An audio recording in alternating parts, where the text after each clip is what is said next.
আমরা বয়ে রেখে মাঝে মাঝে অনেকে বক্তব্য দেওয়ার জন্য উঠে নবীর আদর্শ ইসলামের নবী মোহাম্মদ সাল্লাল্লাহু আলাইহি সাল্লাম তো ঠিক করে সালাম মাঝে মাঝে কি কইতাম বড় কষ্ট লাগে, কিছু করার তো নাই, নীরবে হজম করা ছাড়া আর কোনো গতিও নাই, মনে না চাইলেও হজম করা লাগে। কথা বুঝেন নাই? উঠে দাঁড়ায় এক সম্মানিত উলেমায়ে কেরাম,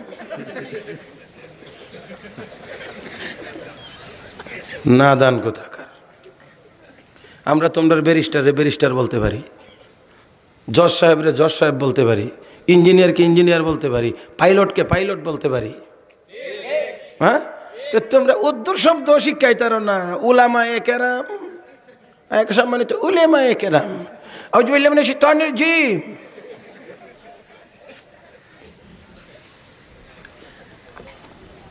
নাও, আপনারা মনে কষ্ট পাইবেন। হ্যাঁ হ্যাঁ হ্যাঁ, ভালো করে কোন, মনের থেকে কোন, কষ্ট পাইবেন না।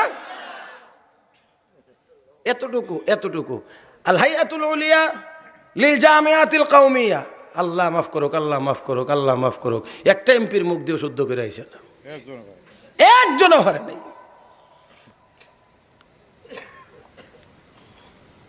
কি আশ্চর্য দেশে বসবাস করি। উর্দুর শব্দ আল হাইয়াতুল উলিয়া লিল জামিয়াতিল কওমিয়া, বাংলাতে দেখেও আল জামিয়াতুল আল হাইয়াতুল উলিয়া লিল লিল জা, কি করে কি না, এত সহজ জিনিসটা কেন হবে না? আল হাইয়াতুল উলিয়া লিল জামিয়াতিল কওমিয়া, কত সুন্দর শব্দটা, এটা হবে না। লর্ড ওয়ারেন হেস্টিংস, কথা বুঝেন নাই? এগুলো মুখে দিয়ে আসে, সূরা ফাতিহা মুখ দিয়ে আসবে না। বিসমিল্লাহির রহমানির রহিম, অথচ আল্লাহর কালাম কত সুন্দর। বিসমিল্লাহির রহমানির রহিম, আলহামদুলিল্লাহি রাব্বিল আলামিন, আর রহমানির রহিম, مالك يوم الدين، إياك نعبد وإياك نستعين، اهدنا الصراط المستقيم، صراط الذين أنعمت عليهم غير المغضوب عليهم ولا الضالين।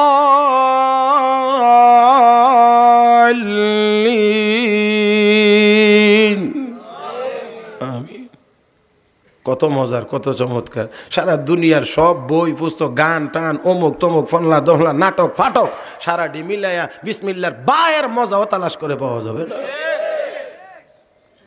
নীরবতা তো এখন আমাদের ভাঙতেই হবে, কারণ এখন আমাদের ইমানের উপরে হামলা। ঠিকঠাক কালকে কহেন, আজকে ওয়া শুনবেন, আমাদের ইমানের উপরে হামলা। কারণ ইমানের কালেমা লা ইলাহা ইল্লাল্লাহ মুহাম্মাদুর রাসূলুল্লাহ। আমার বন্ধুগণ, লা ইলাহা ইল্লাল্লাহ যদি কেউ বিশ্বাস করে, মুহাম্মাদুর রাসূলুল্লাহ যদি অস্বীকার করে, হাজার কোটি বার লা ইলাহা ইল্লাল্লাহ বললেও ইমানদার হতে পারবে না। আমার বন্ধুগণ, অতএব মুহাম্মাদুর রাসূলুল্লাহর উপরে যদি হামলা হয়, এবার শারীরিক হামলা হোক, মানসিক হামলা হোক, ইজ্জতের উপরে হামলা হোক, সম্পদের উপরে হামলা হোক, তাহলে এর অর্থ হলো 250 কোটি মুসলমানের কলিজায় আগুন জ্বালিয়ে দেওয়া। সেই নবীর প্রতি কি মহব্বত আছে আপনাদের? সবার, আবারও বলছি, সবার আছে মহব্বত? শয়তানের মহব্বত নাই? একটুও না? মাশাআল্লাহ। এই মাহফিলে যাইছেন, একটু ভয় টয় লাগে না? ডর করে না? করোনা টরোনা যদি ধরে লা, করোনারে আল্লাহ একটা ম্যাপ দিয়ে ওই ফাটাইছে, এটা ওই ম্যাপে ম্যাপে যাইতেছে। কথা বুঝেন নাই? আরে মাঝে মাঝে ওই যে আমরা রাস্তায় যদি কেউ জিগায় আল্লাহ যে মাছ কই, এই জন্যে মাঝে মাঝে পকেটে একটা লইয়া বাইরিতাম, কিন্তু ফরবার নিয়তেও না, কিনছিও না, ফরবার নিয়তে পকেটে রাখছিও না।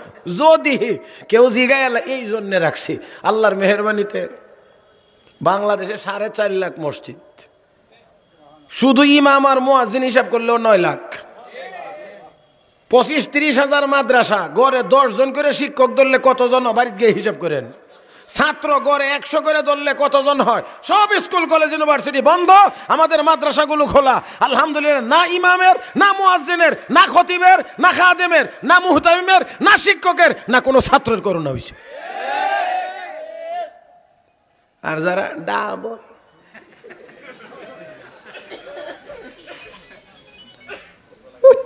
3 ফুট,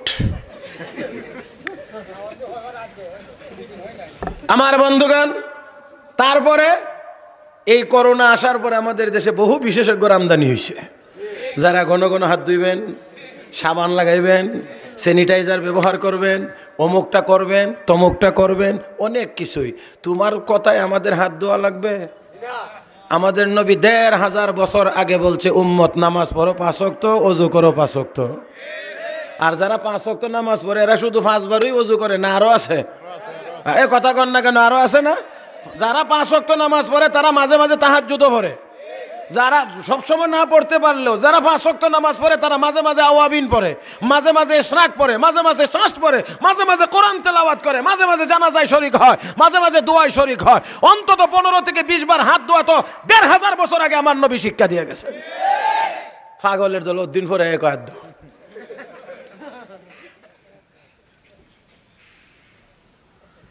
আমার বন্ধুগণ আসুন, কোনো কিছু হইতেই পারে, কোনো রোগ আসতে পারে, হইতে পারে, অসম্ভব কিছু নাই। তবে আমার কথা পরিষ্কার, হইলে আল্লাহর হুকুমে হবে, না হইলে আল্লাহর হুকুমে হবে না। আল্লাহ আমাদেরকে হেফাজতে রেখেছেন, আলহামদুলিল্লাহ, শুকরিয়া আল্লাহর দরবারে। আমার ভাইয়েরা, সেই জন্যে ভয়টয় পান নাই তো? হ্যাঁ, শয়তানরে রাখবেন কাছে, না রাখেন তাহলে আর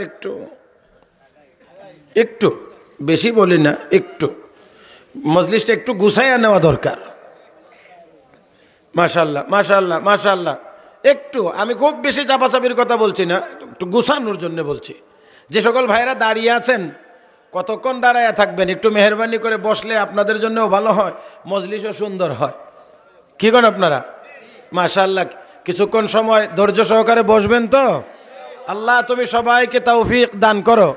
আজকের আসা বসা আয়োজন সবগুলোকে তুমি কবুল ও মঞ্জুর করো, মহব্বতের সাথে বলুন আমিন। আমি একখানা আয়াত তিলাওয়াত করেছি। ওয়াজ তাফসির মাহফিলে যাইতে যাইতে আপনারা এই আয়াতের কথা শুনে থাকবেন, এটাই স্বাভাবিক। এরপরেও আমি সেই আয়াতকে সামনে নিয়েই সাথে একখানা হাদিসও তিলাওয়াত করেছি। আয়াতে কারিমা এবং হাদিস শরীফের আলোকে আপনাদের খেদমতে কিছু কথা বলার আশা করেছি। আল্লাহ যেন বলবার, শুনবার, বুঝবার এবং আমল করবার তৌফিক দান করেন। যে আয়াত তিলাওয়াত করেছি, আয়াত সূরা নিসার 69 নম্বর আয়াত। প্রথমেই আমরা একটু জেনে নেওয়ার চেষ্টা করব আয়াত আল্লাহ রাব্বুল আলামিন কেন নাজিল করেছেন, শানে নুজুল কি। দুনিয়ার সকল ইমানদার, যত ইমানদার আছে, এবার দুর্বল হোক আর সবল হোক, নামাজি হোক আর বেনামাজি হোক, রোজাদার হোক বেরোজাদার হোক, প্রত্যেকটি ইমানদারের অন্তরেই নবীর প্রতি মহব্বত আছে। যার প্রমাণ ফ্রান্সের প্রেসিডেন্টের বিরুদ্ধে যত মিটিং মিছিল হয়েছে, নামাজি বেনামাজি, রোজাদার বেরোজাদার আছে না? তার মানে হলো সবার অন্তরে নবীর মহব্বত আছে। আমার মনে হয় তারা এটা ঠিক বুঝতে পারে নাই। ওই লোকগুলো, ভদ্র কদ্দুর বুঝেন না এটা। ফাবাশিরহুম বিআযাবিন আলিম, আল্লাহ কোরআনে কইছে যন্ত্রণাদায়ক শাস্তির সুসংবাদ দেন তাদেরকে। এই ভাই, যন্ত্রণাদায়ক শাস্তি হইলে এটার সুসংবাদ হয়, তো এটার মতোই কইছি আর কি। আসুন, তারা টের পায় নাই, বুঝতে পারে নাই। সাইয়েদানা মুসা আলাইহিস সালামকে আল্লাহ একটি মুজিজা দিয়েছিলেন, লাঠি। মুসা নবী ঘুমায়া থাকতেন, বকরি চড়াইতেন, মাঝে মাঝে বকরি ছেড়ে দিয়া লাঠিটা গাইরা শুয়ে থাকতেন। ফেরাউনের দলের লোকেরা মনে করতো ঘুমাই রইছে, এবারের মারণ তো সহজ, ঠিক না? মারণ সহজ, ঘুমের মানুষ যত বড় বাহাদুরি হোক তার তো আর কোনো প্রতিরোধ নাই। কাজেই তাকে মারা, হত্যা করা অত্যন্ত সহজ। আমদাও লেগে গেছে কূপ দেওয়ার জন্যে। কূপ তো আর 50 হাত দূরের থেকে দেওয়া যায় না, এটা দিতে হইলে কাছে আসা লাগে, ততক্ষণ পর্যন্ত দেখে এটা বাঁশ, এটা বাঁশ, এটা লাঠি, এটা লাঠি, এটা লাঠি। কিন্তু যখন আস্তে আস্তে টাওয়ারের কাছে আসে, নেটওয়ার্কের আওতার ভিতরে যখন আসে, অটোমেটিক লাঠি সাপ হয়ে তাদের মোকাবেলা করত। বুঝেন নাই? আচ্ছা, এখন এতক্ষণ যাবৎ দেখে আসতেছেন এটা লাঠি, এটা বাঁশ, হঠাৎ করে যদি দেখেন এটা সাপ হয়ে গেছে, আপনারা যে যাইবেন আমারে জিগাইবেন?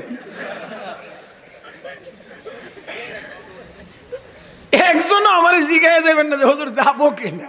সভাপতি সাহেবেরও জিগাইবেন না, কইবেন যে খাইলে তুই মোল্লার ওই খাক। কাছাকাছি আসে, দেখতেছে লাঠি, বাঁশ, বাঁশ, বাঁশ, বাঁশ, হঠাৎ করে সাপ হয়ে যখন ফনা ধরে, মা গো বাবা গো কইয়া দৌড় দিয়ে যান বাসা। আল্লামা জালালউদ্দিন রুমি রাহমাতুল্লাহ আলাইহি ঘটনা বর্ণনা করে বলেন, মুসা নবী ঘুমন্ত, মুসা নবীর মুজিজা জাগ্রত থেকে শত্রুর মোকাবেলা করে, এই দুনিয়ার কাফের বেঈমানেরা, ইহুদি খ্রিস্টানেরা, পৌত্তলিকেরা, বৌদ্ধরা আমার নবীর বিরুদ্ধে কথা বলো, নবীর বিরুদ্ধে যদি কেউ কথা বলো, ব্যঙ্গচিত্র প্রকাশ করো, নবীর মুজিজা, নবীর কোটি কোটি উম্মত কিয়ামত পর্যন্ত জাগ্রত আছে, তারাও তোমাদের মোকাবেলা করবে।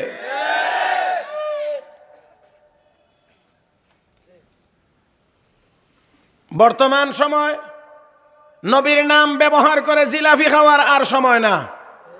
বহু জিলাপি খেয়েছি, দোকান খালি করে ফেলেছি। আমার বন্ধুরা, নবীর নাম ব্যবহার করে এখন আর জিলাপি খাওয়ার দিন নাই। এখন সময় এসেছে সকল মুসলমান ঐক্যবদ্ধ হয়ে নবীর দুশমনদের মোকাবেলায় প্রয়োজন হলে রক্ত দেওয়ার জন্য প্রস্তুত হয়ে যাওয়া। আল্লাহ কবুল করুক। ভাই হাসবেন না, তাকে তার হালতে রাখেন। কথা শুনলে বুঝেন না তার হালত কোনটা, বাস তাকে তার হালতে রাখেন, আমরা আমাদের হালতে থাকি। সাহাবায়ে কেরাম রিদওয়ানুল্লাহি তাআলা আলাইহিম আজমাইন, নবীকে পৃথিবীতে যারা মহব্বত করেছেন, নবীকে যারা মহব্বত করেছেন পৃথিবীতে, কিয়ামত পর্যন্ত যারা করবেন, সকলের মহব্বতের চাইতে সাহাবায়ে কেরামের মহব্বতের পরিমাণ বেশি। সকলের মহব্বতের চাইতে সাহাবায়ে কেরামের মহব্বতের পরিমাণ, সাহাবায়ে কেরামের মহব্বত নির্ভেজাল। আমাদের অনেকের মহব্বতের ভিতরেও কখনো কখনো কিছু ভেজাল থাকে। সাহাবায়ে কেরামের মহব্বত ছিল সম্পূর্ণরূপে নির্ভেজাল। রাসূলের সাহাবী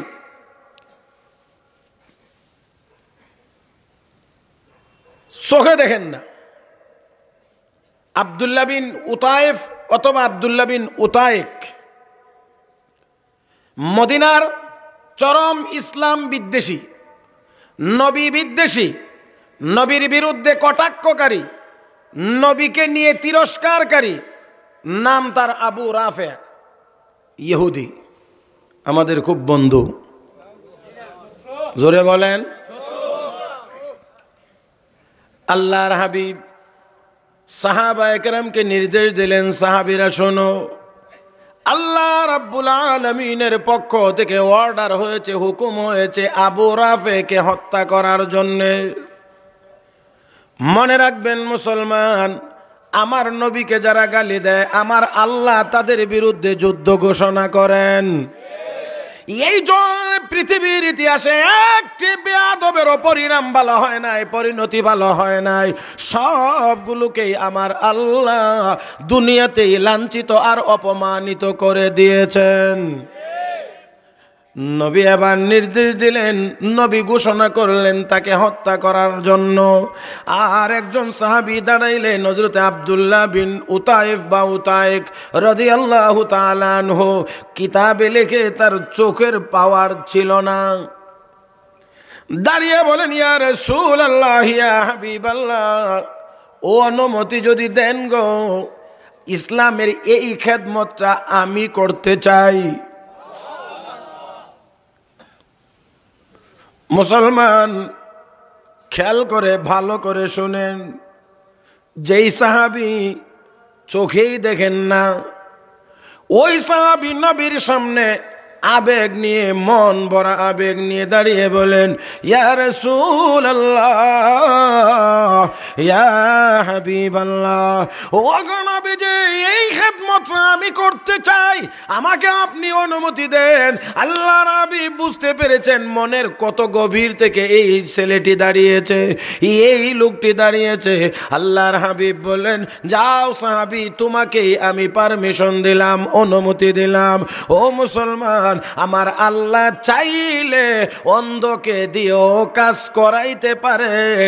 আমার আল্লাহ যদি না চান গো, চোখের সাথে পাওয়ারি চশমা থাকলেও কোনোদিন দেখে না।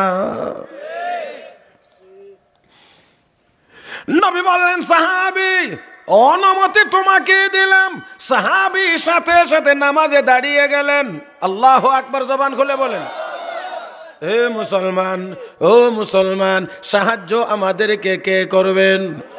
ইয়া আইয়ুহাল্লাযীনা আমানু ইসতাঈনু বিস-সাবরি ওয়াস-সালাহ ইন্নাল্লাহা মা'আস-সাবিরিন। হে ঈমানদাররা, নামাজের মাধ্যমে আমি আল্লাহর কাছে সাহায্য চাও। সাহায্য কে করবেন? কে করবেন? কে করবেন? ওরে মুসলমান, সাহায্য একমাত্র আল্লাহ করবেন। ভয় করার কোনো কিছুই নাই। অনেকে আমাদেরকে ভয় দেখায়, হুজুর তারা সংখ্যায় বেশি, তাদের অস্ত্র বেশি, তাদের গোলা বারুদ বেশি, টাকা পয়সা বেশি, আমরা কম, আমরা দুর্বল। হে মুসলমান, স্মরণ করেন, তাদেরকেও আমরা স্মরণ করে দিতে চাই। দুনিয়ার কাফের বেঈমানরা যদি মনে করে তারা সংখ্যায় বেশি, অস্ত্র তাদের বেশি, তাদের অমুক বেশি, তমুক বেশি, আমি এখনো বলি, তোমাদের অস্ত্র নিয়ে, তোমাদের সৈনিক নিয়ে 450 কোটি একদিকে দাঁড়িয়ে যাও, আর আমরা 250 কোটি মুসলমান আর একদিকে দাঁড়াবো, আবার বদর উহুদ কায়েম হয়ে যাবে। দাও, একটি আল্লাহু আকবারের মোকাবেলা করার ক্ষমতা তাদের নেই। তাদেরকে স্মরণ করাই তাদের দাদা আবু জাহেল, ফ্রান্সের প্রেসিডেন্টের বুঝেন না নাকি? নরেন্দ্র মোদীর, চায়নার প্রেসিডেন্টের, ডোনাল্ড ট্রাম্পের, তাদের দাদা আবু জাহেল 1000-এর চাইতে বিশাল বড় বাহিনী নিয়ে, সশস্ত্র বাহিনী নিয়ে বদরের প্রান্তরে হাজির হয়েছিল। তাদের অস্ত্র শস্ত্রের অভাব ছিল না, সৈন্য সংখ্যার অভাব ছিল না, ময়দানের ভালো জায়গাটাও দখল করে নিয়েছিল। সেই দিনও আমরা নিরস্ত্র 313 জন মুসলমান তাদের 1000-এর সজ্জিত বাহিনীকে ময়দান থেকে বিতাড়িত করেছিলাম। কে করেছিলেন সাহায্য? إذ يوحي ربك إلى الملائكة أني معكم فثبتوا الذين آمنوا سألقي في قلوب الذين كفروا الرعب فاضربوا فوق الأعناق واضربوا منهم كل بنان।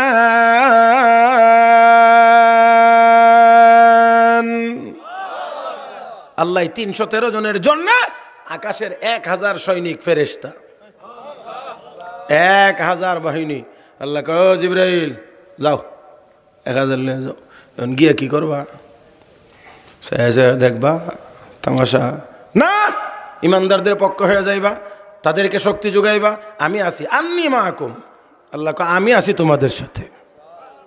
কে আছেন? মহব্বতে বলেন। আর হুজুরে মালিকরে ডাক দেন আল্লাহ। খারাপ লাগে? আন্নী মাকুম, নিশ্চয় আমি তোমাদের সাথে আছি, যাও। কি করবা? জীবনে তো কোনোদিন যুদ্ধ করো নাই, তরবারি হাতে দিলে কি করবা, কেমনে কি করতে হবে এটাও তো জানো না। সামরিক প্রশিক্ষণটা আমি আল্লাহ দিয়ে দেই, ফাদরিবু ফাওকাল আনাক, গিয়েই গাড়ে মারবা। হে ভাই, হাসার কথা না, এটা আমার কথা না, ট্রেনিং কে দিয়ে দিতেছে? রাগ গোসা করলে এখানে করেন, আর কোরআনে থাকলে আমার সাথে কোনো রাগ গোসা চলবে না। আজকে তো এটাও বোঝার চেষ্টা করি না, মুসলমানের সন্তান বলে পরিচয় দেই, কোরআনে আছে কিনা নাই এটাও জানার চেষ্টা করি না। ওই 1000 মাইল দূরে ওই মুরতাদের দল, ওই ইহুদির দল, খ্রিস্টানের দল, তারা যেই কথা বলে, আমাদের দেশে তাদের কিছু হালুয়া রুটি খোর দালালেরাও সেই কথা বলে।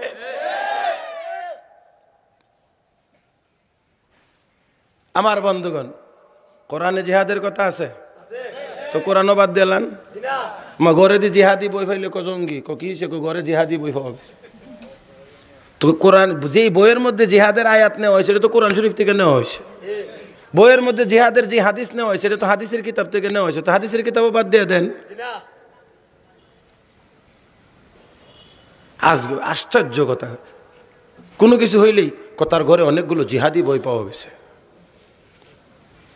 বুঝি না আমার বন্ধুগণ, কিছুদিন পরে তো এই কথা বলবে কোরআন শরীফ রাখা যাবে না, কোরআনও জিহাদের কথা আছে।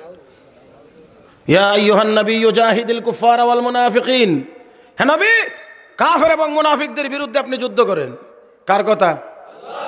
আরো জোরে, ইয়া আইয়ুহাল্লাযীনা আমানু, ইয়া আইয়ুহাল্লাযীনা আমানু রুকউ ওয়াসজুদু ওয়া'বুদু রাব্বাকুম ওয়াফআলুল খায়রা লাআল্লাকুম তুফলিহুন ওয়াজাহিদু ফিল্লাহি হাক্কা জিহাদি ওয়াজাহিদু ফিল্লাহি হাক্কা জিহাদি, আল্লাহর রাস্তায় জিহাদ করার মতো করো। আরো জোরে বলেন। কোন অমুসলিমকে অযথায় মারার নাম জিহাদ নয়, কোন অমুসলিমের সম্পদ জোর করে দখল করে নেওয়ার নামেই জিহাদ নয়। আমার বন্ধুরা, জিহাদ হতে পারে ফ্রান্সের প্রেসিডেন্টের বিরুদ্ধে।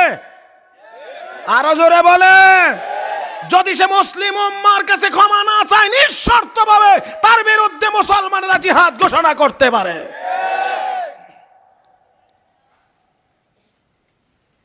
আমাদের ব্রেইনকে ওয়াশ করে দেওয়া হয়েছে। ফাঁকে দিয়ে একটু কথা না বললেই নয়। সুলতান মাহমুদ গজনবী রহমতুল্লাহি আলাইহি, নাম শুনেন নাই? 400 শতাব্দীর বিশ্ববিখ্যাত সুলতান, বড়, যা আমরা আন্দাজ করতে পারবো না, এর চেয়ে অনেক বড় আলেম, অনেক বড় বুজুর্গ সুলতান মাহমুদ গজনবী রহমতুল্লাহ আলাইহি। খুব ভালো করে খেয়াল করবেন, মনোযোগ সহকারে। টান টুন জীবনে শুনছেন, 26 বছর টাইনা ওয়াজ করছি, এখন কথা কইবার ওই মনে চায়, টান দিতে বেশি মনে চায় না, কিন্তু শ্রোতারা যে হাঁ করে চাইতে এই জন্যে কিছু দেওয়া লাগে আর কি। সুলতান মাহমুদ গজনবী, খুব খেয়াল করে শুনবেন। ওনার ভিতরে ভিতরে কিছু জায়গাতে কিছু খটকা ছিল, কিছু কামনা বাসনা ছিল। এর মধ্যে একটা হলো, হাদিস শরীফে আছে আল উলামা ওয়ারাসাতুল আম্বিয়া, উলামায়ে কেরাম হলেন নবীগণের ওয়ারিস, উত্তরাধিকারী। কোন নবী সম্পদের উত্তরাধিকারী বানান না। নবীর ইন্তেকালের পরে নবীর সকল সম্পদ সদকা হয়ে যায়।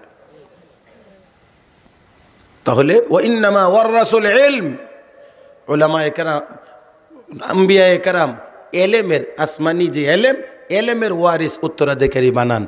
আলহামদুলিল্লাহ সুম্মা আলহামদুলিল্লাহ।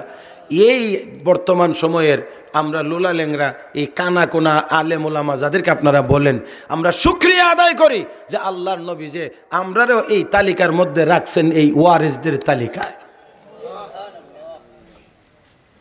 বন্ধুগণ, সুলতান মাহমুদ গজনবী এই কথা শুনে মনে মনে একটু সন্দেহ, যে যুদ্ধ জিহাদ করি আমরা বাদশার নেতৃত্বে, আল্লাহর আইন বাস্তবায়ন করি আমরা, উলামায়ে কেরাম নবীর ওয়ারিস উত্তরাধিকারী কেমনে? কথাটা কি আসলেই সঠিক? এই নিয়ে ওনার ভিতরে একটু খটকা। নাম্বার 2, ওনার বাবার নাম ছিল সবক্তগিন। কে বা কারা ওনার কানে কানে এসে কয় সবক্তগিন আসলে আপনার বাবা না, আপনাকে কিনে আইনা ফেলছে। এখন এত বড় বাদশাহী কথা কারো কাছে তো বলতেও পারেন না, শুধু মনে মনে চিন্তা করেন তাহলে আমার বাবাকে। নাম্বার 3, আল্লাহর এই বান্দার মনে মনে কামনা হলো, আমি দুনিয়া থেকে বিদায় হওয়ার আগেই আল্লাহর পক্ষ থেকে আমি একটু ইশারা চাই যে আমি জান্নাতি। কয়টা হয়েছে? এই চিন্তা নিয়ে ভিতরে ঘুরতেছেন। একদিন গজনীর বাজারে গেছে, আল্লাহু আকবার, আল্লাহু আকবার। দেখেন গজনীর বাজারে গেছেন, সাথে মন্ত্রিসভার সদস্যবৃন্দ, আরও যা যা লাগেন, সিকিউরিটি গার্ড সহ যাবতীয় যা দরকার ছিল সবই আছে। রাতের বেলা বের হয়েছেন, ওই রাজকীয় বাতি ধরার লোকও আছে, বাতিও আছে। চলতে চলতে সুলতান মাহমুদ গজনবী এক জায়গায় গিয়ে দেখেন চুলায় আগুন জ্বলতেছে, ডেগের মধ্যে কাবাব রান্না হচ্ছে। আর কিছু কিছু মানুষ এখান থেকে টাকা দিয়ে কাবাব নিয়ে কিনে কিনে খাইতে আসে। এমনই মুহূর্তে নজর পড়েছে একজন তালিবুল ইলম। তালিবুল ইলম বললে আমরা বুঝি কোরআন ও হাদিসের ইলম যারা অর্জন করে ছাত্র। ওই তালিবুল ইলম একজন এই চুলা থেকে সামান্য দূরে কিতাব নিয়ে দাঁড়িয়ে আছে। মাঝে মাঝে হঠাৎ করে ওই চুলাটার কাছে এসে কিতাব খুলে আগুনের কাছে আলোতে এসে দেখেই আবার দূরে চলে যায়, গিয়ে ওই যা দেখে এসেছে ওই পড়াটাকে মুখস্থ করে কণ্ঠস্থ করে। অতঃপর কিছুক্ষণ পরে আবার এসে খুলে আর একটু দেখে আবার দূরে গিয়ে দাঁড়ায়। সুলতান মাহমুদ গজনবী রাহমাতুল্লাহি আলাইহির নজর এড়ায় নাই, এই তালিবুল ইলমের উপরে নজর পড়েছে, তাই আর ওনার বোঝার বাকি রইল না। নিশ্চয়ই এই তালিবুল ইলমের বাবা এত গরিব, তার ঘরে বাতি জ্বালায়া পড়ালেখা করার মতো তেল জোগাইতে পারে না। নিশ্চয়ই গরিবের সন্তান, ঘরে তেল নাই বাতি জ্বালানোর মতো, টাকা দিয়ে গোশত কেনার জন্য এখানে আসে নাই, কাবাব খাওয়ার জন্য আসে নাই, কিতাবটা নিয়ে এসেছে এই আগুনের আলোতে দেখে দেখে কিতাব মুখস্থ করে কিতাব পড়তে আসে। এই দৃশ্যটা দেখে সুলতান মাহমুদ গজনবী রাহমাতুল্লাহি আলাইহি রাজকীয় বাতি যে বহন করে ওকে ডাক দিয়ে বলে, ও আল্লাহর বান্দা, ওই যে তালিবুল ইলম দেখা যায়, ওই তালিবুল ইলমকে আমার এই রাজকীয় বাতিটা হাদিয়া দিয়ে আসো। আর বলে দাও বাদশাহ তোমাকে রাজকীয় ওই বাতিটা হাদিয়া দিয়েছে, তুমি নিয়ে যাও, গিয়ে তুমি বাড়িতে বসে এই বাতের আলোতে তুমি দ্বীনি ইলম অর্জন করবা। ছাত্র এই রাজকীয় বাতি পাইয়া ওই তালিবুল ইলম বড় খুশি হয়ে বাড়িতে ফিরে গেছেন। রাতের বেলার কার্যক্রম শেষ করে সুলতান মাহমুদ গজনবী যখন ঘুমাইলেন, ঘুমের ঘরে খাতমুল মুরসালিন রাহমাতুল লিল আলামিনের দিদার নসিব হয়ে গেছে। রহমতে আলম ডাক দিয়ে বলছেন, হে সবক্তগীনের ছেলে, গত রাত্রিতে তুমি যে নবীর ওয়ারিস তালিবুল ইলমকে বাতি দিয়ে সাহায্য করেছো, এই জন্যে মহান আল্লাহ তোমার জিন্দেগির সব গুনাহ মাফ করে দিয়েছে। এক স্বপ্নের ভিতরে 3 প্রশ্নের জবাব আসেনি না নাই? বুঝতে পেরেছেন কি আপনারা? হে সবক্তগীনের ছেলে, নবীর জবানে উচ্চারিত হয়েছে তোমার বাবা সবক্তগীন, নবীর জবানে উচ্চারিত হয়েছে নবীর ওয়ারিস তালিবুল ইলমকে যে সাহায্য করেছো বাতি দিয়ে, সমাধান হয়ে গিয়েছে। কামনা ছিল জান্নাতি হওয়ার ইঙ্গিত পাওয়া, নবীর জবানে স্বপ্ন জগতে গুনাহ মাফের ঘোষণাও শুনে ফেলেছে। ও হেরা, এই তালিবুল ইলমরা জমিনে চলাফেরা করে, জান্নাতি আল্লাহর নূরানি ফেরেশতারা, নূরের তৈরি ফেরেশতারা নূরের ডানা বিছায়া তাদেরকে সংবর্ধনা দেয়। আমার বন্ধুরা, তাই আসল বলতে চাই, আল্লাহর এই বান্দা ওই দিন গিয়ে এই স্বপ্ন দেখতে পেয়েছিলেন। এই স্বপ্নটা ওই দিনেই দেখবার সুযোগ হয়েছিল যেই দিন তালিবুল ইলমকে সম্মান করেছিল। আরো জোরে বলেন। আজকে আমরা, উনিও ছিলেন বাদশাহ, কি করেছেন? রাজকীয় বাতিটা তালিবুল ইলমের জন্য দিয়ে দিয়েছেন। যাও এই তালিবুল ইলম এটা নিয়ে গিয়ে তুমি লেখাপড়া করো। ওরে মুসলমান, সেই জন্য বলছি, তালিবুল ইলম সাধারণ কোনো বিষয় না। লক্ষ্য করে দেখো তার মাথায় টুপি, লক্ষ্য করে দেখো তার তুতায় দাড়ি, লক্ষ্য করে দেখো এই দেশের হাজার হাজার নয় লক্ষ লক্ষ যুবকেরা রাস্তায় দাঁড়িয়ে প্রস্রাব করে, পানি লয় না, টিস্যু ব্যবহার করে না, মাটির চাকা ব্যবহার করে না, কাপড়ও না পাক, শরীরও না পাক। আর মাদ্রাসায় গিয়ে দেখো নুরানি মক্তবের 7 বছরের বাচ্চাটাও 24 ঘন্টা পাক। ওই বাচ্চাগুলো রাতের শেষ সময়ে যখন আমার আল্লাহ রহমতের বড় গেটটা খুলে দেন, বড় করে খুলে দিয়ে ডাকেন, আলা মিন মুস্তাগফিরিন ফাগফির আলা, আসনি কোন গুনাহগার আমার কাছে মাফ চাও, মাফ করে দেব। ওই সময় আমার আল্লাহ যখন বান্দাকে ডাকেন, ওই সময়ে ওই ছোট ছোট মাসুম বাচ্চাগুলো মেসওয়াক করে, ওযু করে, পাক পবিত্র হইয়া আল্লাহর কালাম বুকে ধারণ করে সিনার সাথে লাগাইয়া রিহাল বিছাইয়া অতঃপর কোরআন শরীফ খোলেন আর পড়েন আর রহমান الرحمن علم القرآن خلق الإنسان और जोरे कौन ও মুসলমান কোন দিকে দৌড়াও? আমি প্রায়ই বলি যুবকেরা, কেন ওই দিক ওদিক দৌড়াও? গানের দিকে দৌড়াও, বাজনার দিকে দৌড়াও, নাটক সিনেমার দিকে দৌড়াও। না না না, একটু আল্লাহর কালাম সামনে নিয়ে বসো, একটু সামনে নিয়ে বসো, আর একটু তেলাওয়াতের চেষ্টা করো, না পারলে শিখার চেষ্টা করো। অন্তত এতটুকু সম্পর্ক রেখে রেখে যদি দুনিয়া থেকে বিদায় হয়ে যাইতে পারো, মহান আল্লাহ ফেরেশতা শিক্ষক নিয়োগ দিয়ে কবরে বসাইয়া তোমাকে বাকি কোরআন শিখাইয়া দিবে।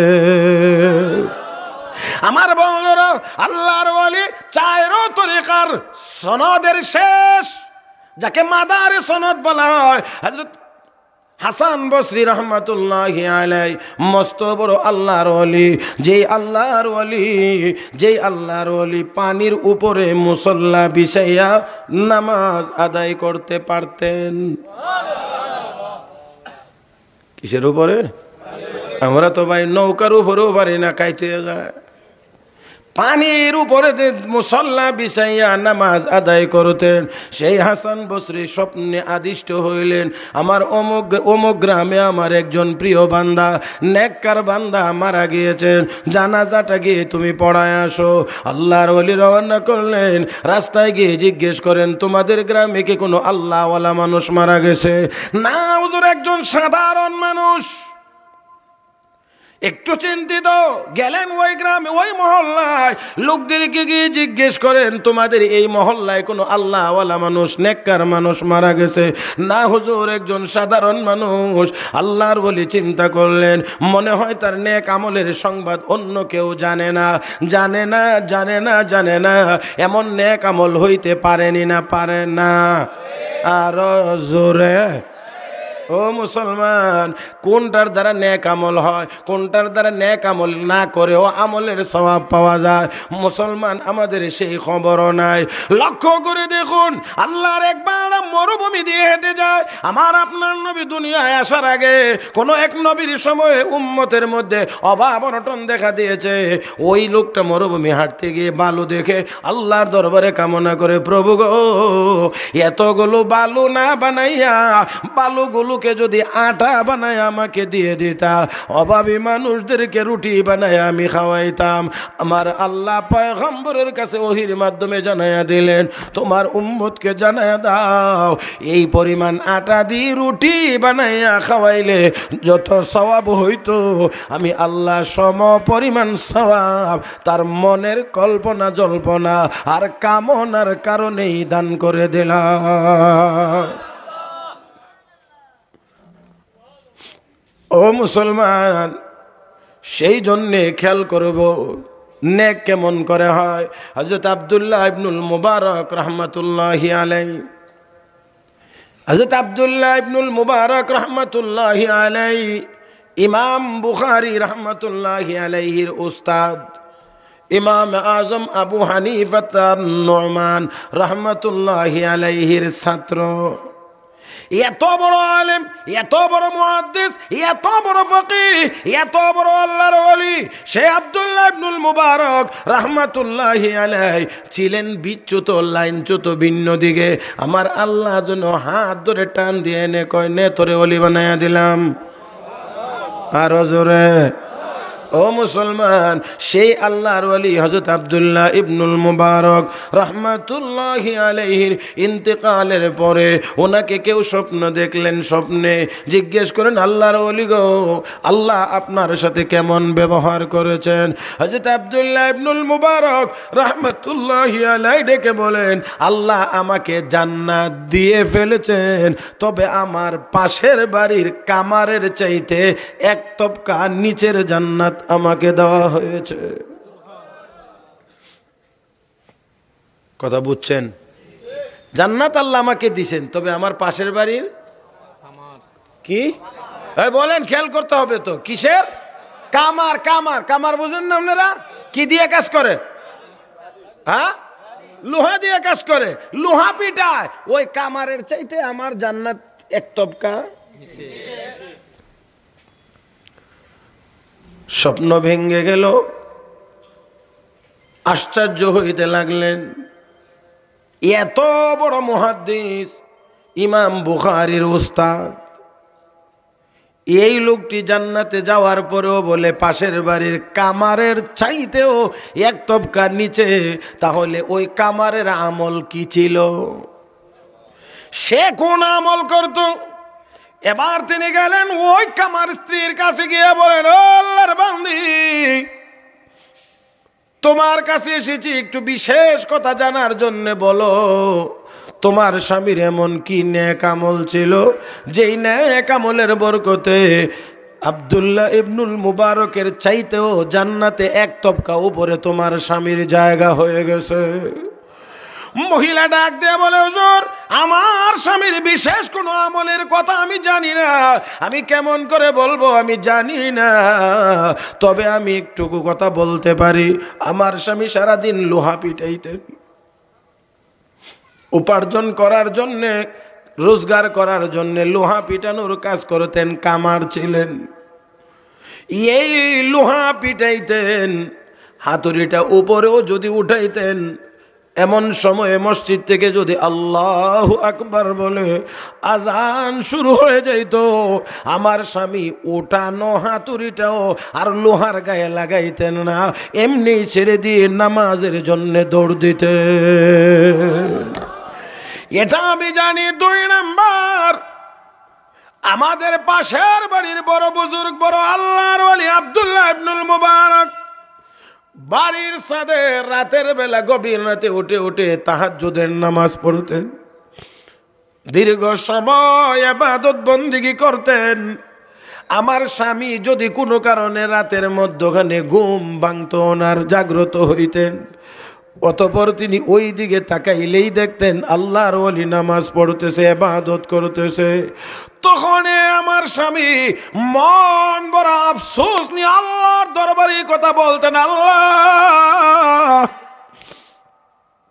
আমি যদি আগামীকাল কাজ না করি গো, আমার পরিবার চলবে না, আমি অভাবী মানুষ, আল্লাহ আমাকে উপার্জন করে সংসার চালাইতে হয়।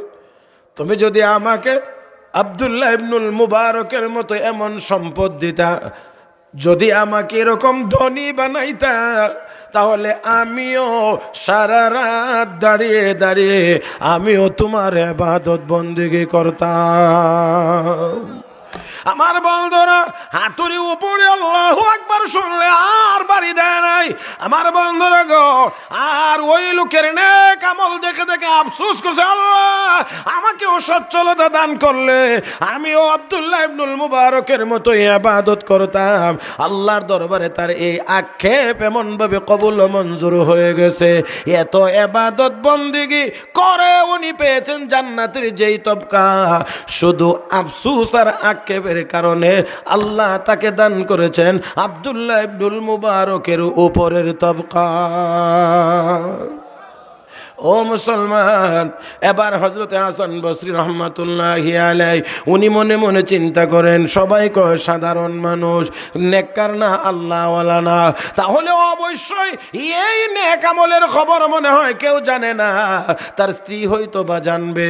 গিয়ে জিজ্ঞেস করলেন, ও আল্লাহর বান্দি, বলো তোমার স্বামীর বিশেষ কোনো নেক আমল ছিল কিনা? মহিলা ডাক দিয়ে কয়, না হুজুর, জানি না, তবে এতটুকু কাজ করতে আমি দেখেছি আমার স্বামী কোরআনের তেলাওয়াত জানতেন না। আলেম ওলামাদের জবান থেকে কোরআনের তেলাওয়াতের ফজিলত আর গুরুত্বের কথা শুনে বাজার থেকে একখানা কোরআন শরীফ নিয়ে এসেছেন। অতপর গিলাফের মধ্যে করে সুন্দরভাবে পেঁচাইয়া ওই তাকের উপরে যত্ন সহকারে, সম্মান সহকারে রেখে দিতেন। রাত্র যখন গভীর হইতো, সব মানুষ ঘুমিয়ে যাইত, আমার স্বামী ঘুম থেকে জাগ্রত হইয়া ওযু করে পাক পবিত্র হইয়া 2-4 রাকাত নামাজ আদায় করতেন। অতঃপর ওই কোরআন শরীফ উপর থেকে নামাইয়া বুকের সাথে জড়িয়ে ধরতেন মহব্বতের সাথে। অতঃপর খুলতেন, চুমা খাইতেন। তেলাওয়াত তো তিনি জানেন না, শুধু কালো লাইনগুলোর উপর দিয়ে আঙ্গুল বোলাইতেন, চোখের পানি ছেড়ে ছেড়ে কাঁদতেন আর বলতেন, হাদা কালামু রব্বি, হাদা কালামু রব্বি, হাদা কালামু রব্বি। এটা আমার রবের কালাম, এটা আমার আল্লাহর কালাম। আওয়াজ করে বলেন, কার কালাম? এ মুসলমান, কোরআন আল্লাহর কালাম, কোরআন আল্লাহর কালাম, কোরআন আল্লাহর কালাম। আল্লাহর কালামের বিরুদ্ধে কেউ যদি কথা বলে, সে আল্লাহর বিরুদ্ধেই কথা বলেছে। কোরআনের বিরুদ্ধে যদি কেউ কুৎসা রটনা করে, আল্লাহর বিরুদ্ধে কুৎসা রটনা করেছে। কোরআন যেই জায়গায় শেখানো হয়, তার বিরুদ্ধে যদি কেউ ষড়যন্ত্র করে, আল্লাহর বিরুদ্ধেই ষড়যন্ত্র করেছে। আমার বন্ধুরা, তাই বলি, আমরা মুসলমান বাঁচলেও লাভ, মরলেও লাভ, খাইলেও লাভ, না খাইলেও লাভ। অতএব দুনিয়ায় এসেছি থাকবার জন্য না, মুসলমান যাওয়ার জন্য। তাই বলছি, কোরআনের জন্য, বিশ্ব নবীর জন্য যদি রক্ত দেওয়ার দরকার হয়, আমরা রক্ত দেব। তারপরেও নবীর অবমাননা, কোরআনের অবমাননা এক মুহূর্তের জন্য আমরা সইতে পারব না। আমার ভাইয়েরা, এতটুকু সম্পর্ক হওয়ার কারণে আল্লাহ রাব্বুল আলামিনের দরবারে কবুল মঞ্জুর হয়ে গেছে। মুসলমানেরা গো, মনে রাখতে হবে, আপনার সম্পদের বাহাদুরি মরণ পর্যন্ত চলে, এরপরে চলে না। জোরে বলেন। আমার ভাইয়েরা, আল্লাহ তুমি আমাদেরকে সহি বুঝ দান করো। জোরে বলুন আমিন। আর জোরে বলুন আমিন। কষ্ট হইতেছে নাকি? 11টা তো হয়েই গেছে।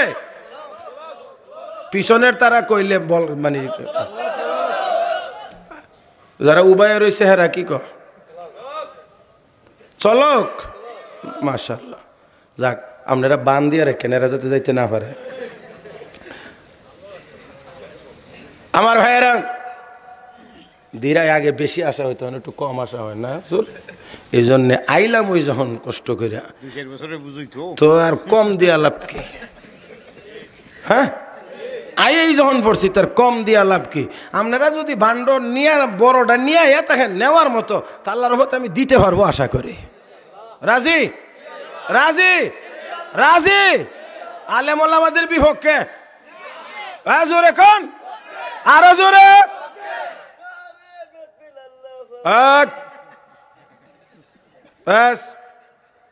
আমার দিক, আমার দিক, আমার দিক। আসুন বন্ধুগণ, মনে আছে কি আপনাদের? জানি না, আল্লাহই ভালো জানে। আমি অনেক দূর চলে আসছি। সাহাবায়ে কেরামের মহব্বত সবচেয়ে কম না বেশি? আল্লাহু আকবার। আমরা কলমউদ্দিনের কত রকমের, কত ধরনের মহব্বত। সুবিধাবাদ জিন্দাবাদ। মাশাআল্লাহ। রবিউল আউয়াল আসলে কত বেটার কত কালারের টুপি মাথায় উঠে, কত সেমিনারে গিয়ে বক্তব্য দেয়, আমাদেরকে রাসূলের আদর্শ অনুসরণ করতে হবে।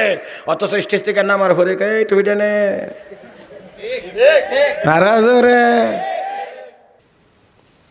আমার ভাইরা, এবারে আসুন, বলছিলাম সাহাবায়ে কেরামের মহব্বত। আপনাদের আল্লাহ মনে আসেনি? সাহাবী যে আবু রাফে মারবার লাগি দাঁড়াইছে। এ নবী কই ঠিক আছে তোমারই দিলাম, নামাজে দাঁড়ায় গেছেন, সাহায্য কে করবেন? কারা কে করবেন? দাদে ওরা কাবিলিয়ত শর্তে নিস্ত, বলকে শর্তে কাবিলিয়ত দাদে ওস্ত। আল্লাহর দরবারে কবুল হওয়ার জন্য যোগ্যতা লাগে না, কিন্তু যোগ্য হইলেও কোনো কাজে লাগে না যদি কবুল না হয়। বন্ধুগণ আসুন, সাহাবী নামাজ পড়ে হাত তুলছে কার দরবারে? কার? আল্লাহ। তোমার হাবিব, তোমার মাহবুব আমাকে তোমার দুশ্মন হত্যার জন্য নিয়োগ দিয়েছেন। আল্লাহ আমারে দিয়ে তুমি দয়া করে এই কাজটা করায় আনো। কথা বুঝেন নাই? সাহাবী আল্লাহর দরবারে এই বলে কান্নাকাটি করছেন। অতঃপর গেছেন, লম্বা ঘটনা, আমি ঘটনা বলা আমার শুধু উদ্দেশ্য না। সাহাবী গেছেন, গিয়ে ওই অন্ধ সাহাবী মাধ্যমেই আল্লাহ ইসলাম আর নবীর এই দুশ্মনকে দুনিয়া থেকে বিদায় করেছেন। আসার সময়ে গেট বন্ধ, ওয়াল টপকায়া পড়তে গিয়া পায়ের এই হাঁটুর মাঝখান দিয়ে হাড্ডিটা ভেঙে গেছে। নবীর আশেক, নবীর সাহাবী, নবীর মোহাব্বত তার কলিজার ভিতরে কি পরিমাণ, ওই ভাঙ্গা পানি সাহাবী হামাগুড়ি দিয়ে দিয়ে দিয়ে দিয়ে দিয়ে দিয়ে সারা রাত্রে মসজিদে নববীতে হাজির হয়েছেন। ফজরের নামাজের ইমামতি করলেন রাহমাতুল লিল আলামিন নবী মুহাম্মদুর রাসূলুল্লাহ সাল্লাল্লাহু আলাইহি ওয়াসাল্লাম। আমার ভাইরা, নামাজের সালাম ফিরাইলে আল্লাহ রাব্বুল আলামিনের পক্ষ থেকে জিবরাইল হাজির। ইয়া রাসূলুল্লাহ, আপনার দুশমন, আল্লাহর দুশমন, ইসলামের দুশমন, মুসলমানের দুশমন আবু রাফেকে হত্যা করা হয়েছে, আপনার সাহাবী হত্যা করে ফেলেছে। ও মুসলমান, ভালো করে শুনেন। আল্লাহ নবী ডাক দিলেন, সাহাবীরা আসো কি?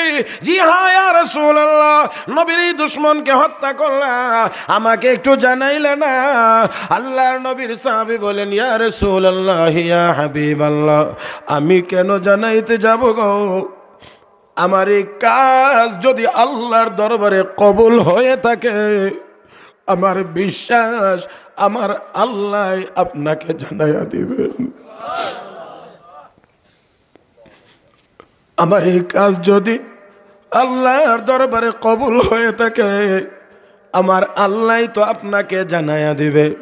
সাহাবীর একটু সামনে আগাও।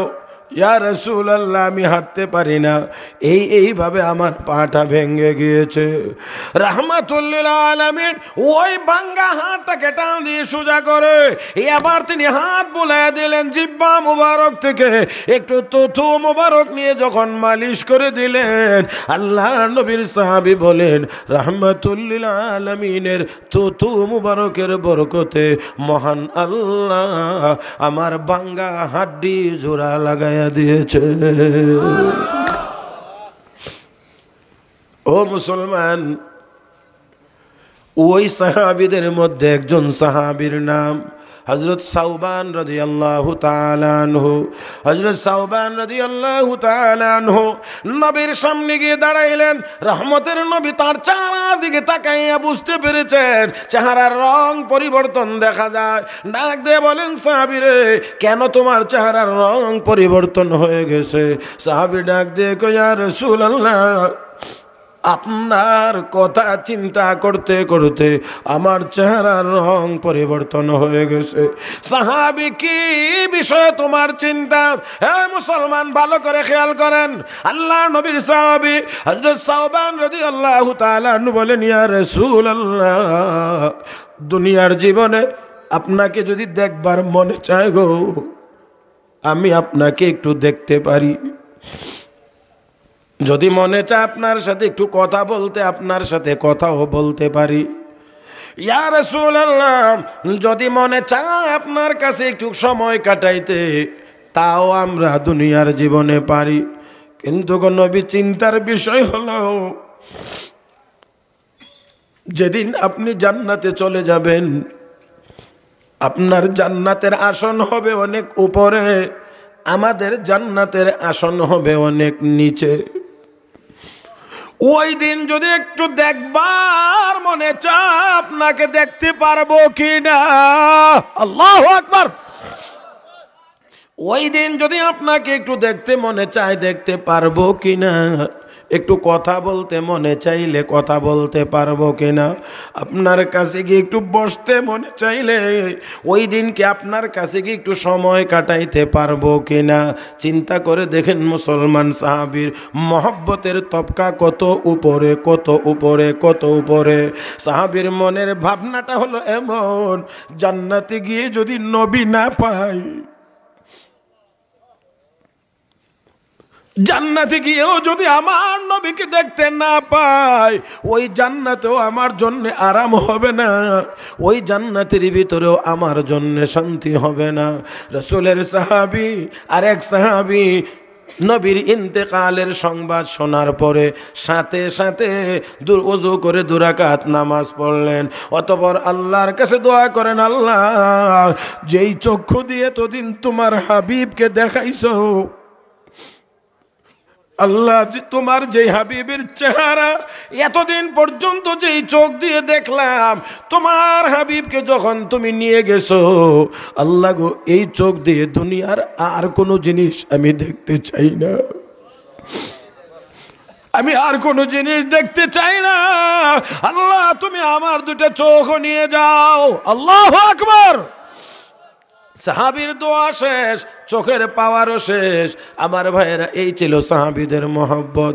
এই জন্যে সাহাবী বলেন, ইয়া রাসূলুল্লাহ, ওগো নবীজি জান্নাতে গেলে দেখতে মনে চাইলে দেখতে পারবো কিনা? কথা বলতে মনে চাইলে কথা বলতে পারবো কিনা? ওগো নবীজি আপনার সোহবতে গিয়ে সময় কাটাইতে চাইলে পারবো কিনা? আল্লাহর নবীকে যখন এই কথা বলেছে, মহান আল্লাহ রাব্বুল আলামিন সাহাবীর এই সমস্যার সমাধান দিয়ে আমার তিলাওয়াতকৃত সূরা নিসার 69 নম্বর আয়াত আল্লাহ নাজিল করেছেন। আল্লাহ রাব্বুল আলামিন বলেন, ওয়া মান ইউতি'িল্লাহা ওয়ার রাসূল ফাউলাইকা মা'আল্লাযীনা আন'আমা আল্লাহু আলাইহিম মিনান নাবিয়্যিনা ওয়াস-সিদ্দীকিন। যে লোকের মধ্যে, যে মানুষটির মধ্যে 2টা গুণ থাকবে, আওয়াজ করে বলেন কয়টা? 2টা গুণ থাকবে। 1 নাম্বার গুণ আল্লাহর আনুগত্য করবে, 2 নাম্বার হলো রাসূল, রাসূলের আনুগত্য করবে, আল্লাহর হুকুম মানবে, নবীর তরিকা মানবে। আল্লাহ বলেন 4 দলের সঙ্গে বানাইয়া আমি আল্লাহ তাদেরকে জান্নাত দান করব। জোরে জোরে জোরে জোরে জোরে। কয় দল? 1 নাম্বার মিনান নবীন, নবীগণের সঙ্গী বানাইব। নবী হওয়ার তো কোনো সুযোগই নাই। 2 নাম্বার ওয়াস-সিদ্দীকিন, সিদ্দিকগণের সঙ্গী, আবু বকর সিদ্দিকের সঙ্গী বানাইয়া জান্নাত দান করব। মুসলমান সবার কাছ থেকে আমি জানতে চাই, আবু বকর সিদ্দিক হওয়ার কি আর কোনো সম্ভাবনা আছে? তোমার ফারুক হওয়ার সম্ভাবনা কি আর আছে? না না না না না না না। এই মুসলমান, আবু বকর হওয়া যাবে না, ওমর হওয়া যাবে না, উসমান আলী হওয়া যাবে না, বেলাল হাবশি হওয়া যাবে না, তবে তাদের সঙ্গী হওয়া যাবে। সঙ্গী হইবার মনটা চায়নি না চায় না? কার কার কার সঙ্গী হইতে মনে চায়? আবু বকর সিদ্দিকের সঙ্গী হওয়ার মনে চায়? হাত নামান, হাত নামান, হাত নামান। ভাইয়েরা, আবু বকর সিদ্দিকের সঙ্গী হইতে গেলে এমনি হওয়া যাবে না, কিছু করে হওয়া লাগবে।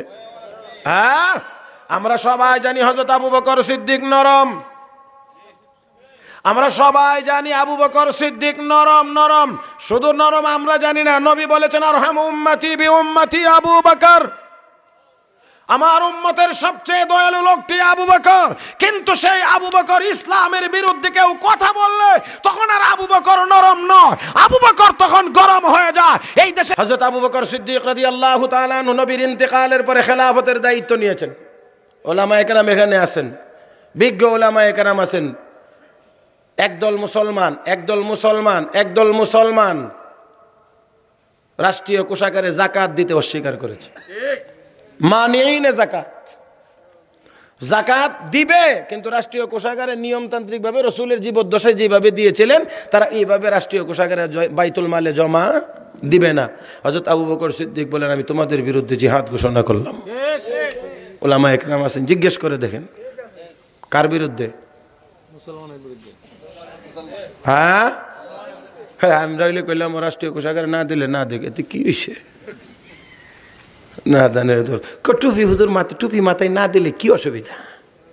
আমি বলি দিলে কি অসুবিধা?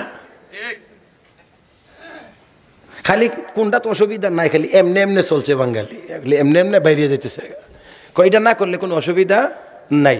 আর কিছু মৌলবী সাহেবও আছে যারা মাশাল্লাহ ফরজ খান কোনো রকম পড়লে আর সুন্নতের খোঁজ খবর থাকে না, এরা সুন্নত না পড়লেও তেমন কোনো অসুবিধা।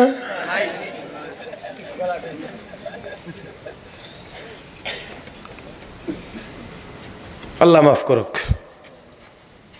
আসলে কিছু কড়া কথা বলে ফেলাইছি না? আপনারা তো আইসেন কিছু মিডা কথা শুনবার নিয়ত করে, যে ওদের টান টন দিয়া কইলে ভালোই লাগে, এরকম একটা আশা করে আইসেন। তো সেই জন্যে একটু ভিন্ন কথা বললে অসুবিধা নাই তো? কোনো সমস্যা আছে আপনাদের? আল্লাহ তুমি সবাইকে হযরত খালিদ বিন ওয়ালিদের মতো মর্দে মুজাহিদ বানিয়ে দাও। আমার বন্ধুগণ, কি জানি বলছিলাম, হযরত আবু বকর সিদ্দিক কি বললেন? যুদ্ধ হবে, জিহাদ হবে। হযরত উমর গিয়া কয়, আমিরুল মুমিনিন বলেন কি? আমনে তাদের বিরুদ্ধে, তারা তো অমুসলিম না, মুসলমান, শুধু রাষ্ট্রীয় কোষাগারে জাকাত দিবে না, এই জন্য আপনি তাদের বিরুদ্ধে জিহাদ ঘোষণা করবেন? অথচ রাসূল বলেছেন, উমিরতু আন উকাতিলান নাস হাত্তা ইয়াশহাদু আল্লা ইলাহা ইল্লাল্লাহ। আশহাদু আল্লা ইলাহা ইল্লাল্লাহ বললে নবী কো তার বিরুদ্ধে আর আমার যুদ্ধ চলবে না। তো আপনি যদি জাকাত দেন না দেওয়ার কারণে জিহাদ ঘোষণা করেছেন। আল্লাহর হাবিবের সাহাবী হযরত আবু বকর নরম, গরম কি এমন গরম, সিংহের মতো গর্জন দিয়ে কয়, হে ওমর, ইসলামের পূর্বে সিংহ ছিল, মুসলমান হয়ে কি বিড়াল হয়ে গেল? আয়ান কসুদ্দিন ওয়ানা হাই, দিনের উপরে আঘাত আসবে আর আমি আবু বকর জিন্দা থাকবো, তা হতে পারে না। আল্লাহর নবীর জীবদ্দশায় কেউ যদি একটা উটের বাচ্চা, এমনকি একটা উটের গলার রশিও যাকাত দিত, আর এখন যদি দিতে চায় না, আমি তার বিরুদ্ধেও জিহাদ করব। ওনার নাম আবু বকর সিদ্দিক। আর আমরা সারা বছরে খালি জিলাপি খাইয়া কই নবীর আশেক। আজ তোমার হযরত আবু বকরের এই ধাক্কা খায়া আমার সিনা আল্লাহ খুলে দিছে। আমি দেখলাম হযরত উমরই ঠিক, সেও আবু বকর ঠিক।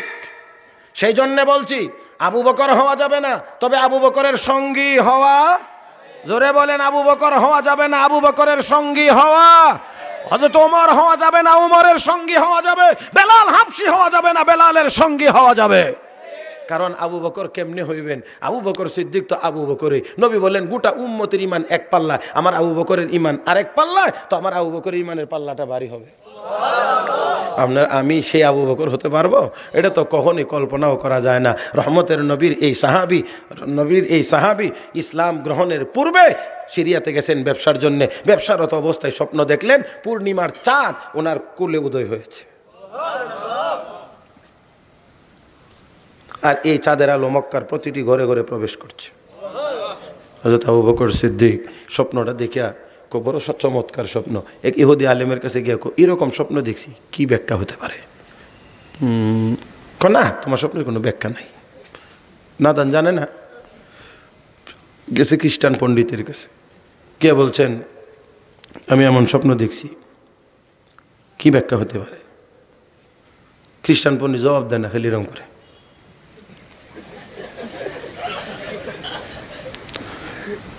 আপনার একটু মেজাজ গরম হটাই তো স্বাভাবিক। আমি জানতে চাইছি, জানলে বলবেন, না জানলে না বলবেন। দেখেন কিভাবে চোখ ঘোরান কেন? এই যখন বলছে পণ্ডিত জবান খুলে, যুবক তোমার কি নাম? আমার নাম আবু বকর। তোমার বাড়ি মক্কা, সিরিয়া আসছো কেন? তোমার আব্বার নাম কি? আবু কুহাফা, বাড়ি মক্কা। সিরিয়াতে আসছো কেন?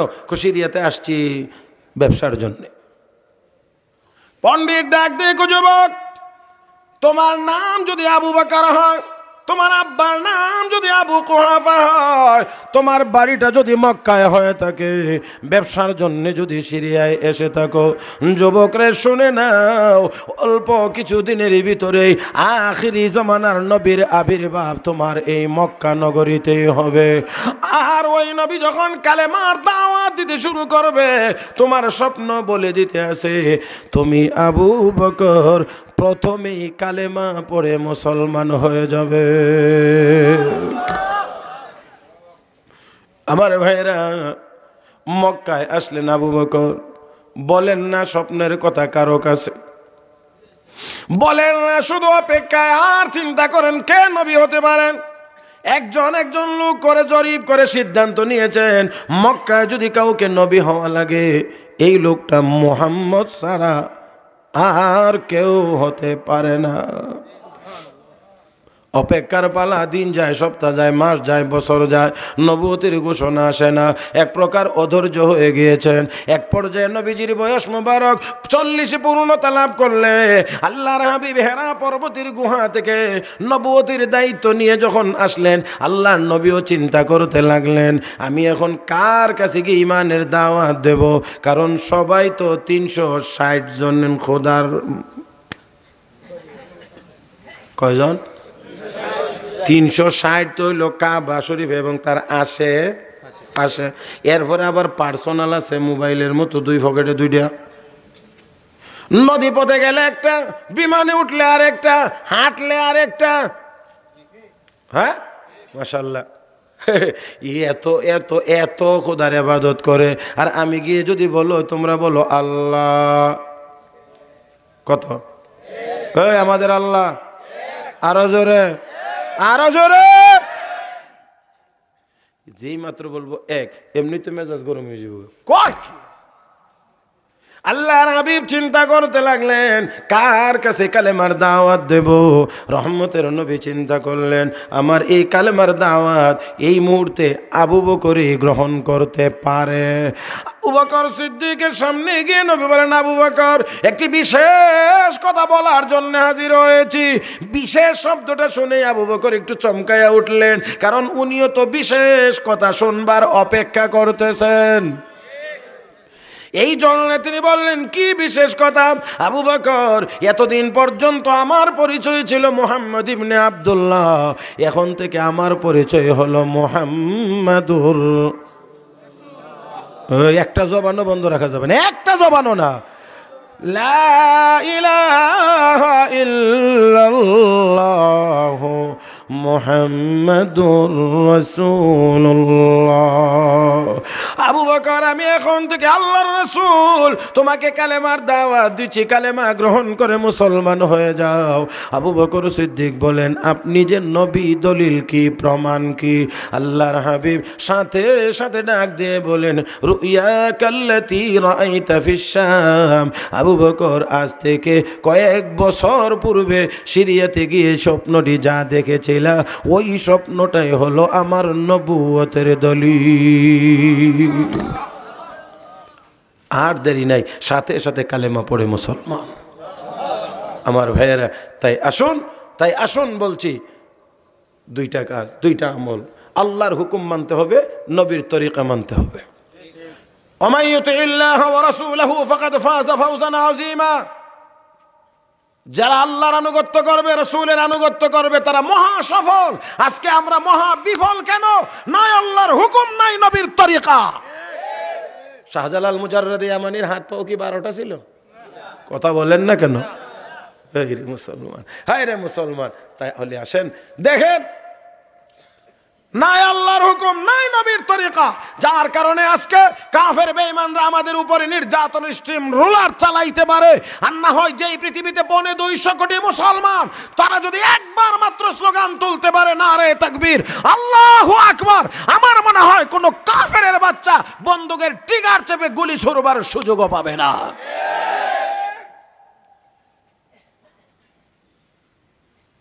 ভাইরা আমার, আসুন, দুনিয়ায় থাকার জন্য আসি নাই। কি দুনিয়ায় থাকার জন্য আসি নাই? কিসের জন্য আইছি? যাওয়ার জন্য না, যাইতেছি। যাইতে হবে না, যাইতেছি। যাইতে হবে মানে এখন এখানে স্টে, এরকম না, চলো মান, যাইতেছি যাইতেছি যাইতেছি। ইয়া আইয়ুহান নাস ইন্নাকা কাদহান ইলা রাব্বিকা, কি আছে না একটা আয়াত, ফামুলাকি। হ্যাঁ ভাইরা, তাহলে আসেন আমরা কিন্তু চলমান চলমান, এই চলমান পৃথিবীতে আল্লাহ আমাকে আপনাকে পাঠাইলেন, এই চলার প্রতি তোমাকে জান্নাতরা দলিল করতে হবে, রেজিস্ট্রি করতে হবে। কি কি কি কি কি জান্নাত রেজিস্ট্রি করতে হবে এই চলার পথে, চলার পথে চলছো চলছো চলছো চলছো। মুয়াজ্জিন বলছে আল্লাহু আকবার, বাস তোমার চলা থামাও। এবার হাতুড়ি মাথার উপরে থাকলো আর মারা যাবে না। হা, বুঝতেই পারলাম না ওই জিনিসটা কি। আপনারা কি জানেন পৃথিবীর সবচেয়ে সবচেয়ে পাওয়ারফুল বিল্ডিং কোনটা?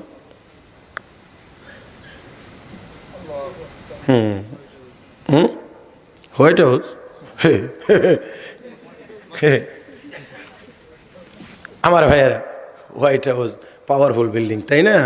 দেখেন একবার হঠাৎ করে হোয়াইট হাউসের নিরাপত্তার জন্যে যে রাডার, পত্রিকায় পড়ছি, পেপারে আসছে, যে রাডারের মধ্যে রেড সিগন্যাল বাজতেছে, ক্রিং ক্রিং ক্রিং ক্রিং ক্রিং ক্রিং। ইরি বাপরি, তখন বুশ আসিল। এই বুশ হুশ হারায়া এবং হোয়াইট হাউসে যত গরু বাছুর ছাগল কুত্তা যা ছিল সবটি বাংকারের ভিতরে গিয়ে ঢুকছে। আর মনে মনে ভাবছে যে নিশ্চয়ই লাদেন কোনো আন থেকে বিমান লইয়া পড়তেছে। কথা বলছেন, কতক্ষণ পরে গিয়ে ইঞ্জিনিয়াররা চেক করে দেখে মেশিনের যান্ত্রিক ত্রুটির কারণে অটোমেটিক ক্রিং ক্রিং করছে। কথা বুঝেন নাই? নিরাপদ। ইসরাফিল আলাইহিস সালাম সিংহায় ফু দিলে হোয়াইট হাউস থাকবে তো? হ্যাঁ হ্যাঁ হ্যাঁ, ওই ইংল্যান্ডের কি 10 নম্বর ডাউনিং স্ট্রিট, বরিস জনসন জানে তাহে আর কি। হ্যাঁ আমার ভাইয়েরা, থাকবে তো? থাকবে তো? এটাও থাকবে না? আমার দাদার যে মসনদটা, হ্যাঁ এটাও থাকবে না। ওই যে শি জিনপিং আজীবন প্রেসিডেন্ট, কথা বুঝেন নাই? এ সার্টিফিকেট লয়ে লেছে মরণ পর্যন্ত, হাত্তা ইয়াতিয়াহুল মাউত। কথা বুঝেন নাই? মরণ পর্যন্ত প্রেসিডেন্ট। হে ভ্লাদিমির পুতিনও এই কামটাই করতে আছে, মানে লাইন ধরে যাইতেছে যে চাইনার প্রেসিডেন্ট সারা জীবন থাকবো, আমি কি কম নাকি? হ্যাঁ এবার চিন্তা এইরকমই করতে আছে। যাক, যেমনি যেটাই করো, যত কিছুই হোক, ইসরাফিল আলাইহিস সালাম যখন সিংহায় ফু দিবেন, কি হবে? কি হবে? জোরে কন, থাকবে কিছু?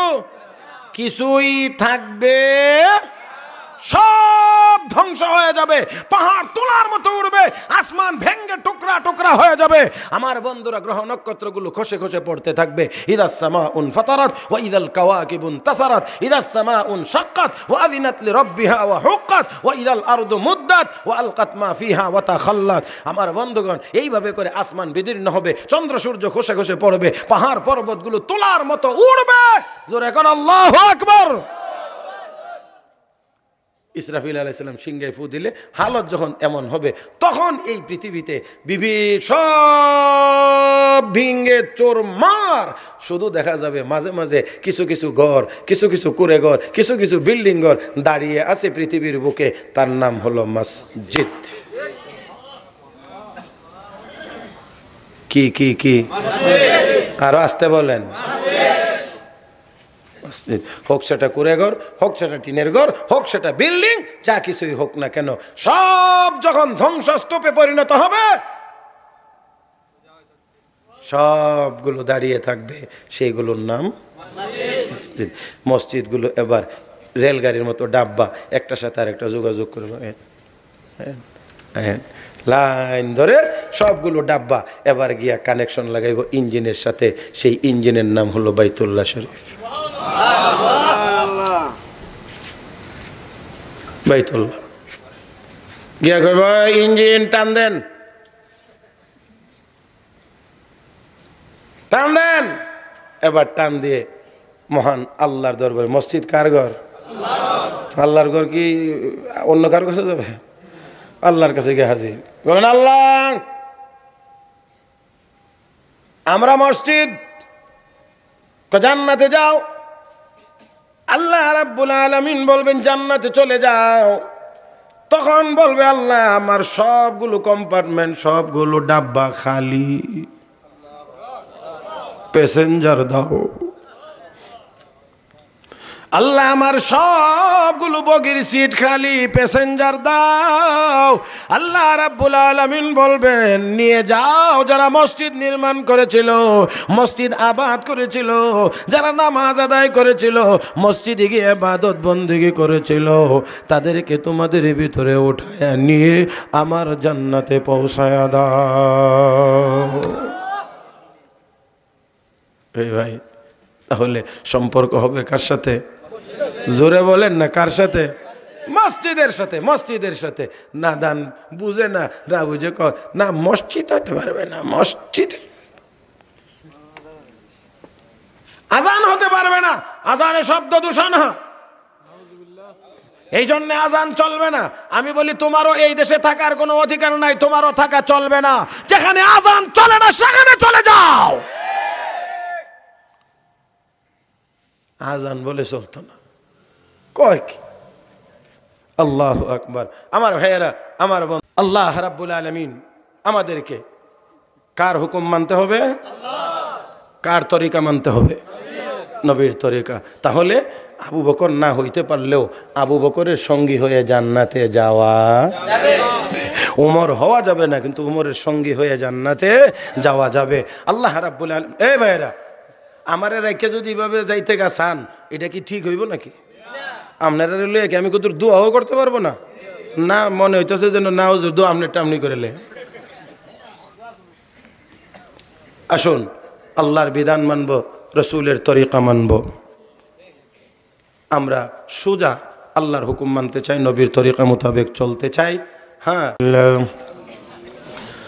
ربنا ظلمنا أنفسنا وإن لم تغفر لنا وترحمنا لنكونن من الخاسرين ربنا فاغفر لنا ذنوبنا وكفر عنا سيئاتنا وتوفنا مع الأبرار ربنا اغفر لنا ولوالدينا وارحمهما كما ربياني صغيرا رب ارحمهما كما ربياني صغيرا رب العالمين আয় আল্লাহ, এই মধ্যরাত পর্যন্ত কোরআন ও হাদিসের আলোচনা করেও শুনে আয় আল্লাহ জিকির আজকার তওবা ইস্তিগফার দান খয়রাত সহ তোমার শাহী দরবারে হাত উঠাইলাম। মেহেরবানি করে গো আমাদের জিন্দেগির সব গুনাহ মাফ করে দাও।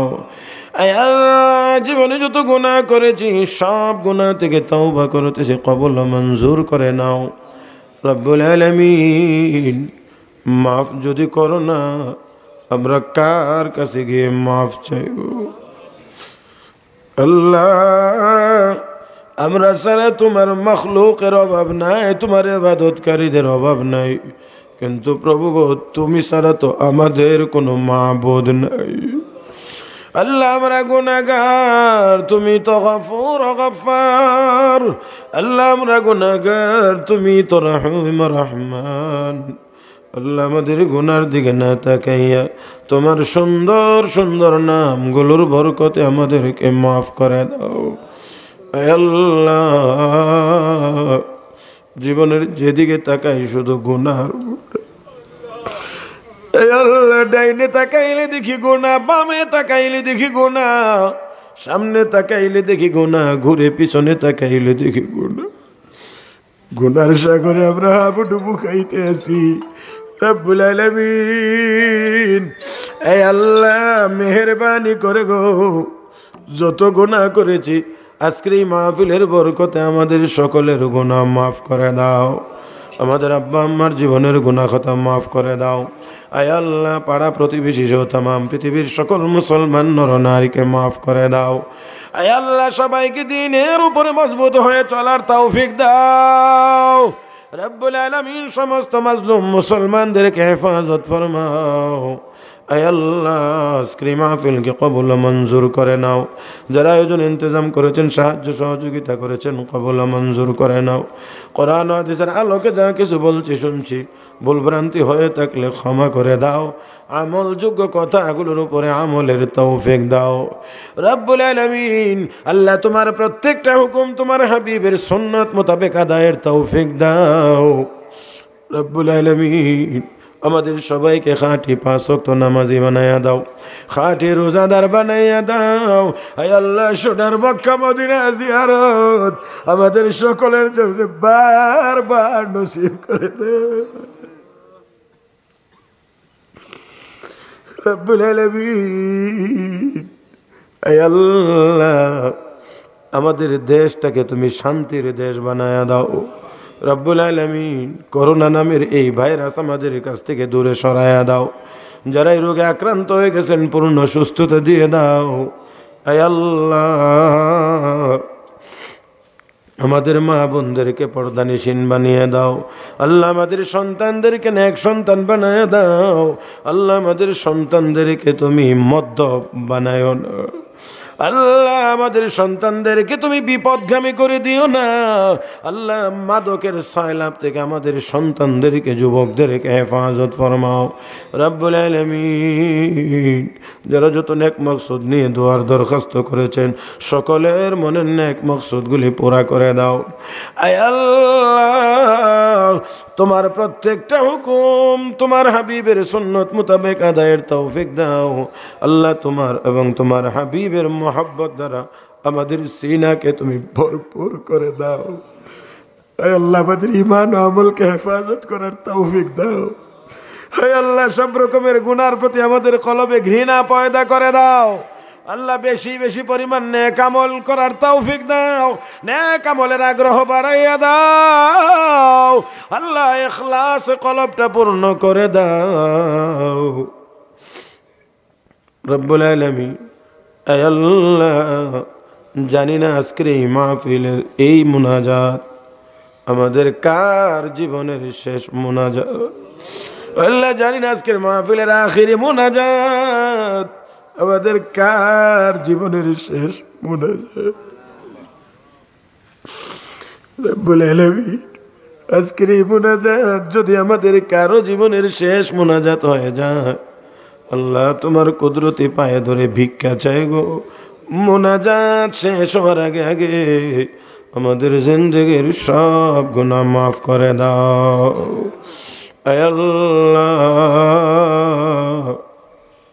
এই মজলিসের সবচেয়ে বড় গুনাহগার আমি। আল্লাহ আমার মতো গুনাহগার এই পৃথিবীতে আর কেউ নেই। আলেমুলামা নিয়ে, সাদাদারিওয়ালা মুরব্বীদেরকে নিয়ে, যুবক ভাইদেরকে নিয়ে আলেমুলামা নিয়ে হাত তুলেছি। যার এবং যার দুটি হাত তোমার কাছে ভালো লাগে ওই হাতগুলোর সাথে আমাদের সকলের দোয়াকে কবুল মঞ্জুর করে নাও। আল্লাহ উলামায়ে কেরামের হায়াতে বরকত দাও। আল্লাহ দ্বীনের খেদমত ইখলাসের সাথে করবার তৌফিক দাও।